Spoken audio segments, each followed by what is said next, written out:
Welcome back to Bold TV. I'm your host, Philip Michael. Now, let's talk about reframing your mindset and how women, especially, can start thinking like an entrepreneur. With us here today to talk about these things is business and branding mentor and author Charlene Walters. Charlene, how you doing?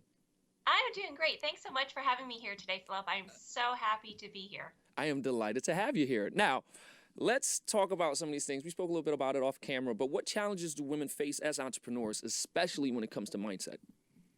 So, mindset and success are completely correlated, as we discussed a little bit. And in order to be successful, you have to work on those areas that are deficient for you. And for women, there are certain areas that are more deficient for men. But I've talked to a lot of men who suffer from the same thing. So, it could be issues related to confidence. There's something known as a confidence gap between men and women.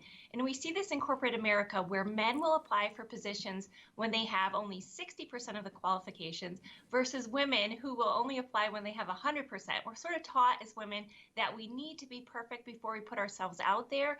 And as new business owners, we are not going to be perfect. We are going to hit failures, rejection, setbacks, we'll make mistakes, and that's okay.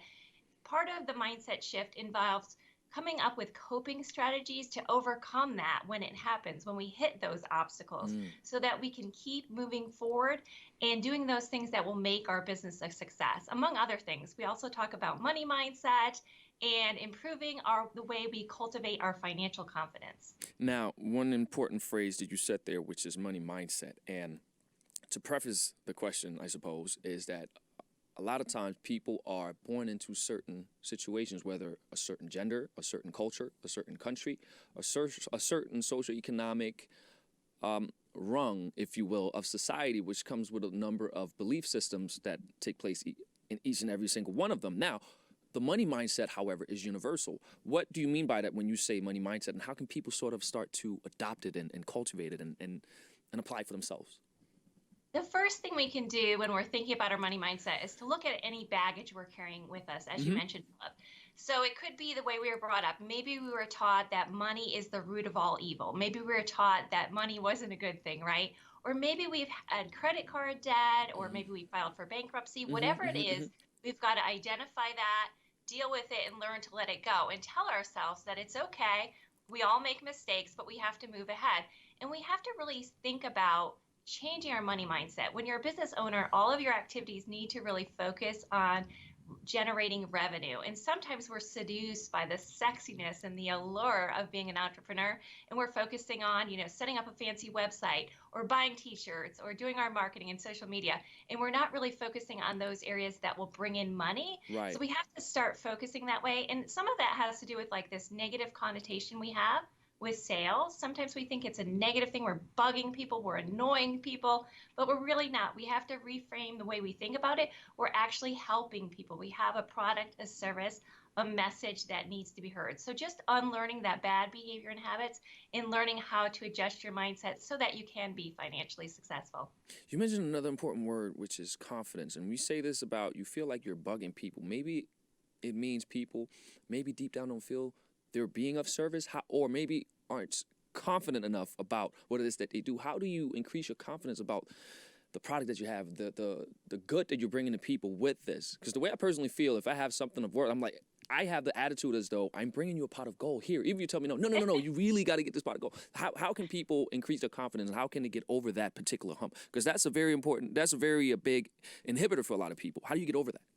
That is absolutely true. And I love your attitude about it. Some things that people can do, and it's important first to note that even really famous, really successful people suffer from issues with confidence still. So something that I suggest to people, if you're struggling in any of the areas, make a list of all of your accomplishments, your areas of expertise, those things that you're great at, what other people like about you and say about you, and hang it somewhere. Hang it in your office so you can look at it for those days when your confidence wanes. Also, if you're going into a big situation, like a big pitch, a big interview, something giant that has a high stakes, plan an outing so that if you fail, you have somebody to commiserate with. And if you win, you get it, you can celebrate. Have that ups and downs, buddy, and do those things that will pull you out of your funk. We are all going to fail sometimes. And the more we understand that and know that going in, the more our confidence will grow. And it also helps to practice. You know, if you have something going on, call a friend, have a glass of wine, you know, practice your presentation, your pitch, whatever it is, get feedback. The more you prepare, the better you'll feel and the more confident you'll be too. Love that. I'm loving all of that. All the advice, and guys, you gotta. Anyway, tell us a bit about your experience as an entrepreneur and how some of these lessons have helped you get to where you are now and get to the point where you can actually share this with people and have them apply it also. Walk us through that. What's your experience like? I've been all over the place. The path of an entrepreneur is never a straight line. It's up, down, zigzags everywhere. I started off undergrad as an English major, and then I moved to Miami and got a job selling. And I fell in love with business and decided to go back to school and get my MBA and eventually my PhD in marketing. Ooh. And I got into higher ed too. And sort of I was always back and forth between higher ed and marketing. And then I actually developed a digital entrepreneurship MBA program, just began mentoring other entrepreneurs, helping them develop their businesses, coming up with our curriculum, and just fell in love with the whole entrepreneur world.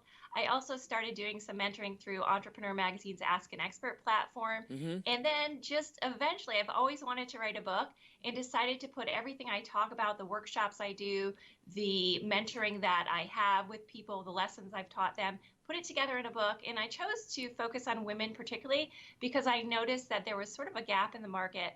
And there are so many women now, particularly that lost their jobs last year. I think it was 2.2 million that left the workforce. And I thought it might be a good time to help them. And I'm thrilled to have it out on the market. But there are also other men who read the book too, and they've told me that they can relate to many of the things I talk about as well, because they're universal to entrepreneurs. I just tell them, you know, don't mind a hey, you go girl every now and again. Again, you got to speak from the perspective that you know. What's the name of the book?